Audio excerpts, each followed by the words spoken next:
pada pertemuan kita hari ini, ya, kita akan membahas mengenai perdagangan rempah di Nusantara dan jaringan Emporium Banten. Tentunya yang menjadi fokus kita, rempah dalam hal ini adalah lada sebagai satu komoditas. Ya. Kalau membicarakan Maluku, membicarakan Makassar, maka rempahnya adalah cengkeh dan pala. Tapi kalau sudah tiba di Jawa, Sumatera, dan juga Kalimantan, maka rempahnya adalah lada.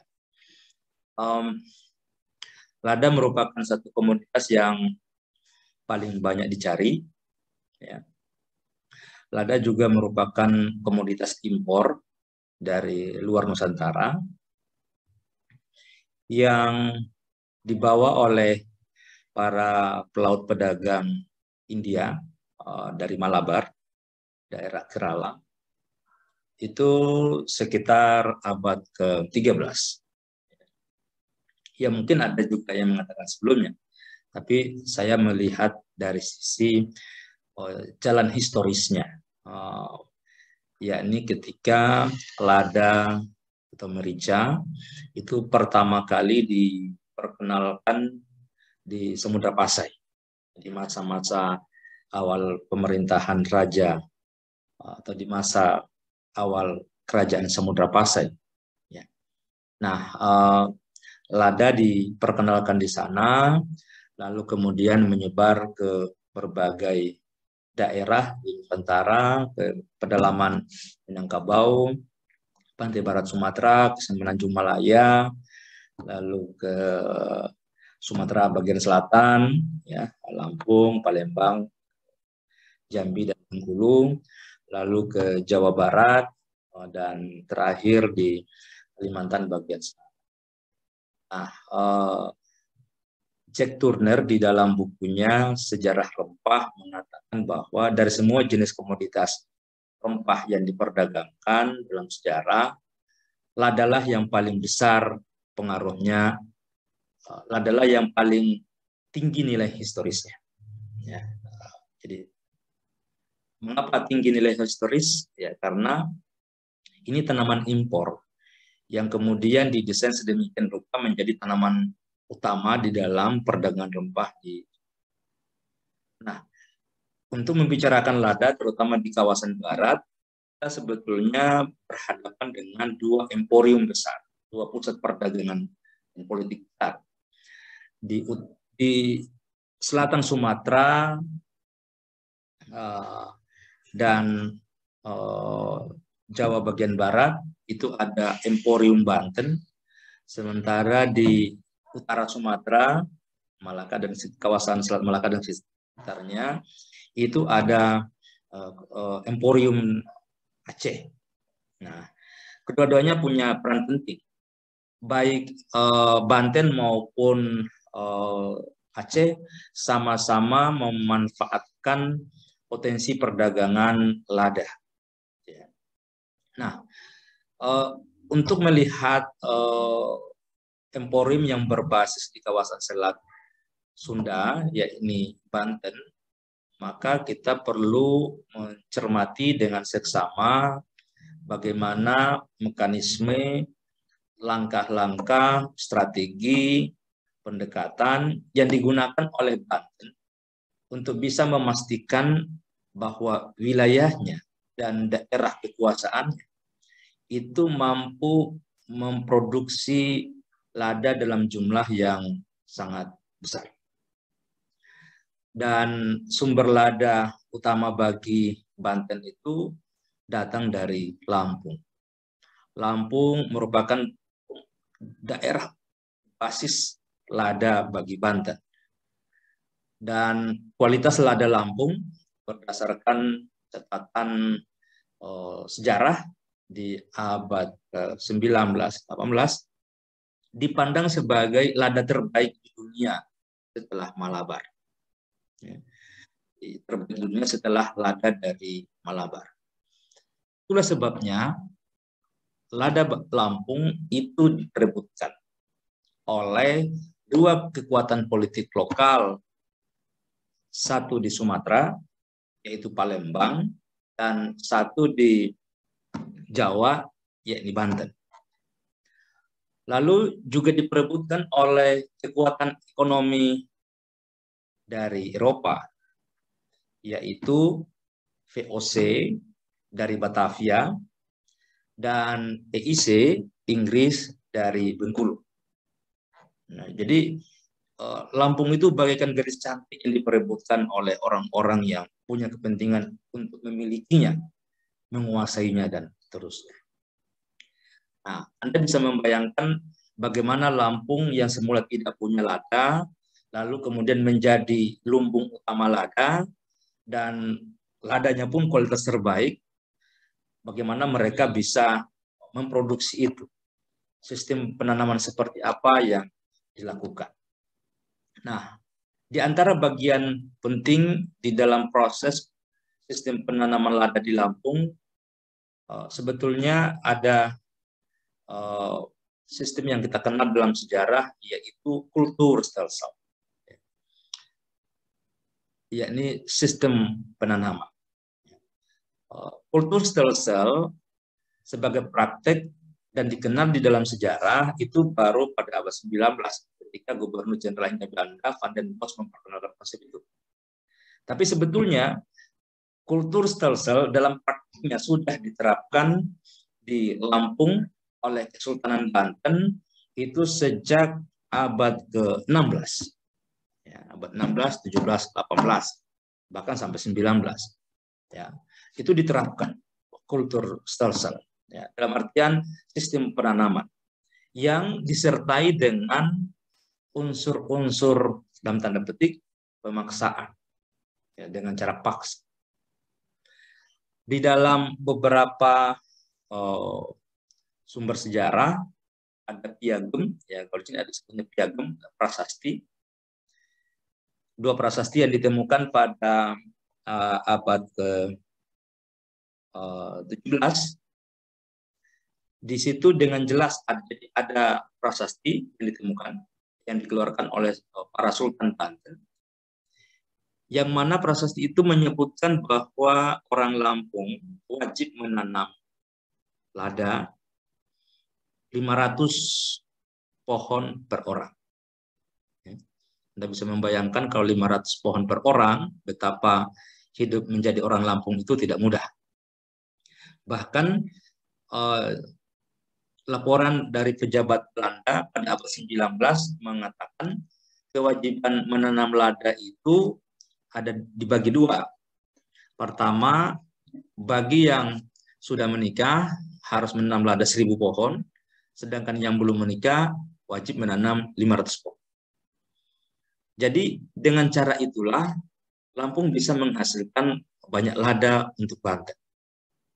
Nah, agar proses penanaman ini bisa berjalan lancar, maka Sultan Banten menempatkan orang-orangnya, perwakilannya yang disebut jinjem, untuk mengawasi proses penanaman, produksi, dan perdagangan lada, agar Banten selalu mendapatkan suplai dari Lampung. Jadi agar tidak terjadi pembangkangan, orang tidak membawa lada ke Banten. Itu di satu sisi kepentingan Banten dengan menerapkan kewajiban menanam lada dan orang-orangnya agar mereka bisa menanam lada di Lampung. Tetapi pada sisi yang lain, terutama dari Lampung sendiri, ternyata menghasilkan lada dan memberikan lada kepada Sultan Banten itu punya makna kultural yang sangat penting, yaitu dengan menyerahkan lada kepada Sultan Banten, maka mereka dapat memperoleh gelar-gelar sosial, gelar-gelar kebangsawanan, yang mana dengan gelar itu mereka memandang dirinya sebagai bagian dari Kesultanan Banten, dan harapannya setelah itu mereka memiliki sumber otoritas di dalam rangka persaingan antar kelompok-kelompok sosial yang ada di Lampung. Jadi pada sisi ini, baik Banten maupun Lampung sama-sama membutuhkan. Banten membutuhkan lada, Lampung membutuhkan status dan otoritas kulturalnya untuk bisa bersaing di dalam proses itu. Nah, untuk membangun jejaring antara Lampung dengan Banten, maka satu di antara saluran yang dimanfaatkan selain saluran yang tadi sudah saya sebutkan adalah saluran keagamaan. Pendiri Banten, Kesultanan Banten, Maulana Hasanuddin atau Sultan Hasanuddin. Sejak awal dia sudah menyiarkan agama Islam ke Lampung dengan harapan ada kedekatan spiritual antara Lampung dengan Banten. Dan dalam kaitan itu juga ada dua pemuka adat dari Lampung yang ke Banten menerima Islam, lalu kemudian kembali ke Banten menyiarkan agama.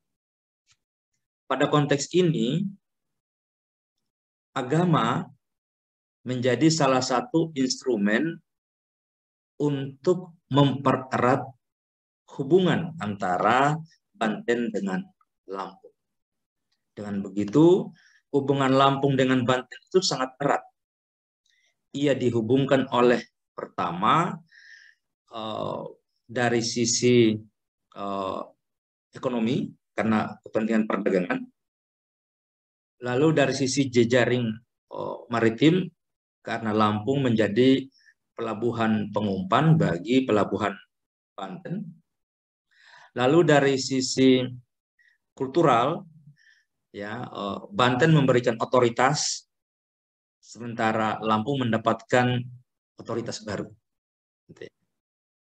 Dan dalam keagamaan tentu yang sudah saya jelaskan tadi, ada pendekatan secara emosi keagamaan mereka sesama penganut Islam.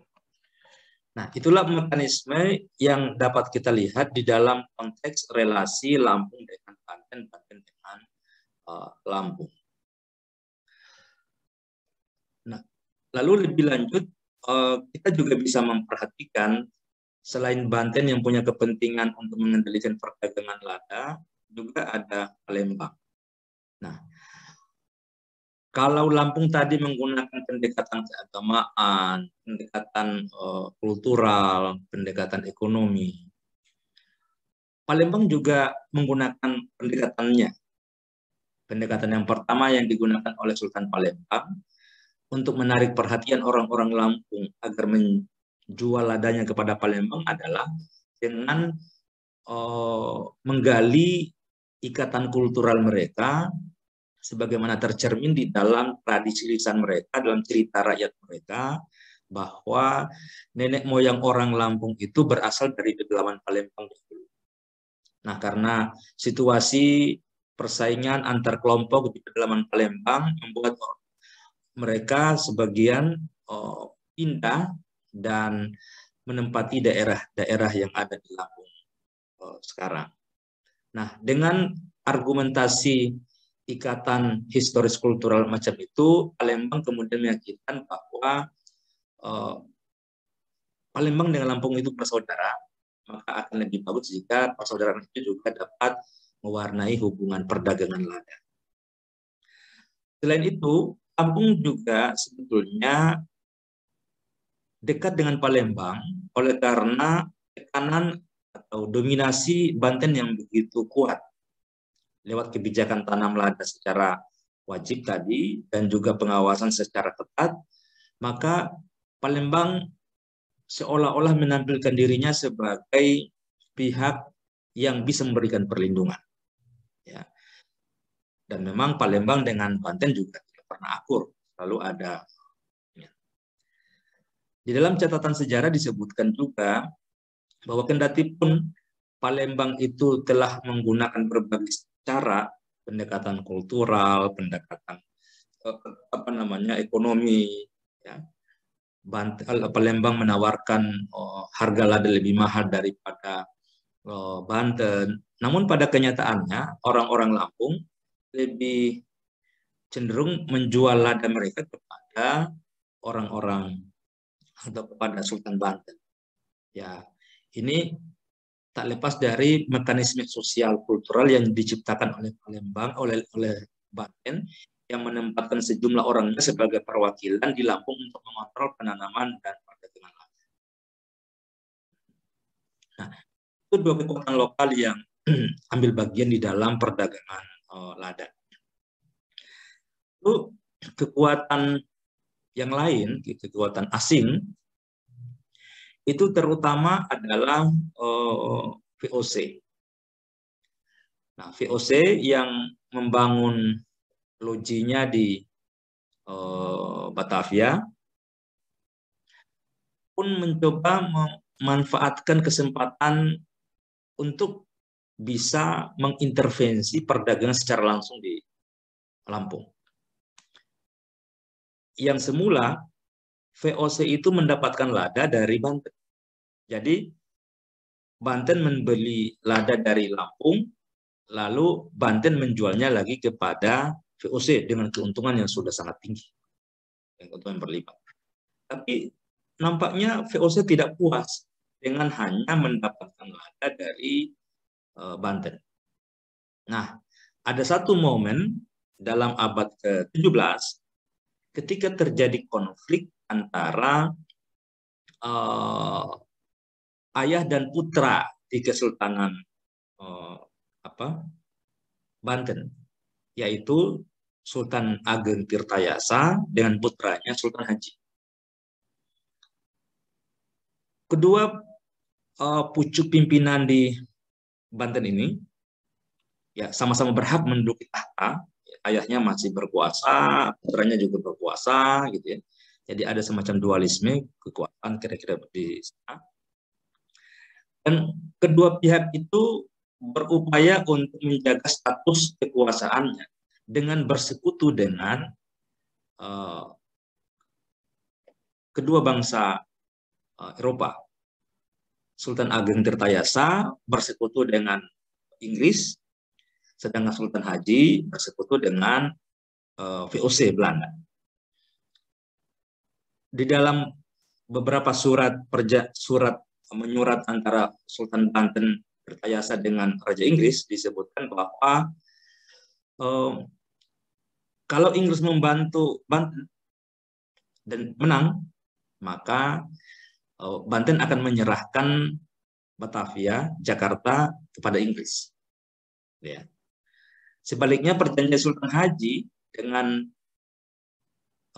Belanda dikatakan kalau nanti mereka menang dalam persaingan menghadapi Sultan Ageng dengan Inggris, maka Sultan Haji akan memberikan sebagian wilayah Banten, termasuk Lampung yang merupakan daerah penghasil lada. Ya, itu perjanjiannya sebelum atau ketika masa-masa krisis melanda Kesultanan Banten. Walhasil apa yang terjadi? Persaingan itu dimenangkan oleh Sultan Haji dan VOC. Maka akibatnya Inggris harus meninggalkan Banten dan mendirikan loji dan benteng pertahanannya di Bengkulu. Itu satu-satunya jalan. Sebab Inggris tidak lagi diberikan kesempatan oleh Aceh untuk mendirikan lojinya di wilayah Aceh. Jadi tempat-tempat lain sudah dikuasai oleh VOC. Nah, berdasarkan komitmen politik itu, VOC mendapatkan separuh dari wilayah Banten. Dan yang utama adalah Lampung. Dan memang jauh sebelum konflik itu terjadi, VOC sudah melakukan survei terhadap pelabuhan-pelabuhan lada di Lampung, pertama di Semangka dan sekitar. Tetapi sayang sekali usaha itu tidak berhasil karena penduduk Lampung sangat patuh, sangat menghormati Sultan Ageng Tirtayasa. Nah, pasca konflik itu, Sultan Haji putra dari Sultan Ageng Tirtayasa, mengirimkan surat dan para pejabatnya ke Lampung untuk mengabarkan kepada pemuka-pemuka orang Lampung bahwa sekarang yang berkuasa adalah Sultan Haji dan VOC.